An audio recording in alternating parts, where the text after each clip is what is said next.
Yeah, I think by virtue of the fact that video is an opaque object, we do it for targeting and optimization, where we actually use speech recognition to actually index the video itself and actually do a transcription of the video. And this is especially useful for content that tends to be longer form, that tends to actually have a lot of audio content. We do similar things on the visual analysis side, although not fingerprinting. And then we essentially then tie it back to the metadata and kind of see, does it make sense? Because a lot of times metadata is very, very noisy. It's not robust enough. Things are misspelled. Things are some keywords are purposely put in there to actually attract viewers. And the keyword has nothing to do with the video itself. So. What do you guys see as the trend right now in terms of paid content? By that I mean, instead of ad-supported, the user actually pays to view it. I've got clients right now who, I know 5 or 6 years ago, everybody was trying to get people to pay online, and then the last several years it's been, no, we can only do ad-supported content. Is there going to be a trend back, do you think, to paid content? So could my clients, especially if you have premium content, actually get people to pay for it? Or do you think the business model's dead, it's all ad-supported? And I'll just throw that out to anybody who has an opinion on it. I'm going to steal a line from the previous panel in another room, where to really get people to paid's got to be better than free. and for paid to be better than free, it's got to be easier than free. I mean, using an example, like the time that I pay most for video content is if I'm getting on a plane that doesn't have Wi-Fi access. Because if I want to watch last night's episode of The Office, the only way I can get it is if I buy it on iTunes and download it and watch it there. I mean, and any other method, say I wanted to use BitTorrent or something like that, the hours involved, when your time has value. I mean, this is part of the reason why iTunes does so well. It's an integrated, simple experience. And there are also issues of premium content and Windows, et cetera. But if you have the right content and you make it easy, I think people will pay. Quality is an issue. I'm just going to use this from my own experience. But I mean, obviously, I watch a lot of online video, but buying my massive high-def television screen and Blu-ray player put me back in a video store buying DVDs again, Blu-ray discs. So, I mean, I don't know if I think quality is going to be an issue, and certainly outside of even video, you look, the whole entire newspaper industry is struggling with this issue right now. I think we're going to see, if it is easier and if it is better, I think we will see, some more paid situations come back. I think you just said the easier and better. That's key. In the shared household, our computer is hooked up to our high-def television, and my 6-year-old thinks commercials are foreign because we do not watch as much network. Sorry, Rupert. And part of that's because I would rather pay for content and have him not see the commercials. And so we do a lot of downloading from iTunes. We watch Hulu because the commercials are limited.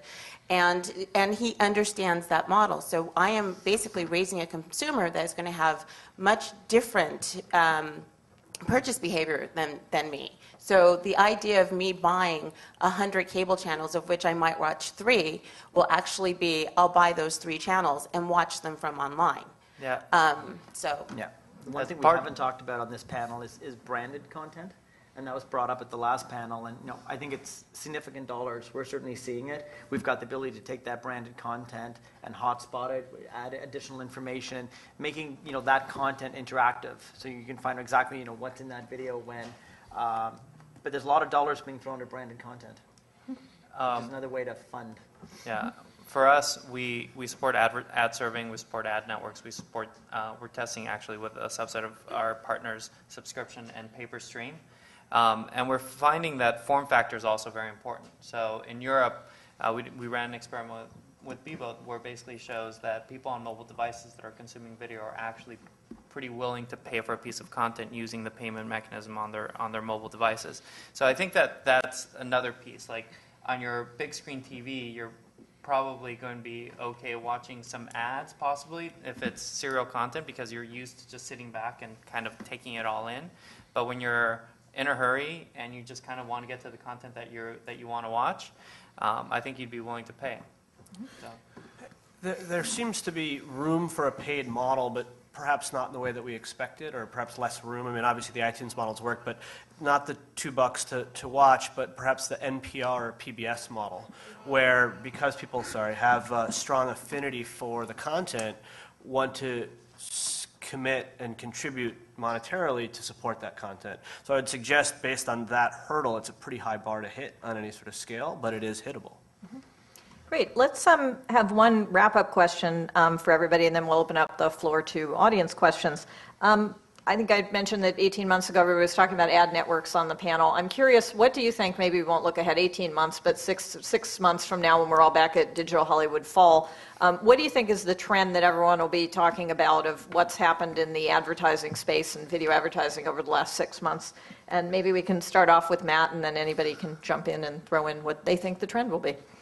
I think you're going to increasingly see very strong case studies for ROI driven by the vendor community and by the advertising community, demonstrating the efficacy of the platform and really tremendous financial results on behalf of major brand advertisers, because there's such incentive for us to do that. So I'll say that in the next 6 months, probably very little will change. But in the next 18 months, I think more and more kind of this multi-screen experience is going to become key, and actually having a personalized advertising or monetization experience is going to be what's going to be the big driver.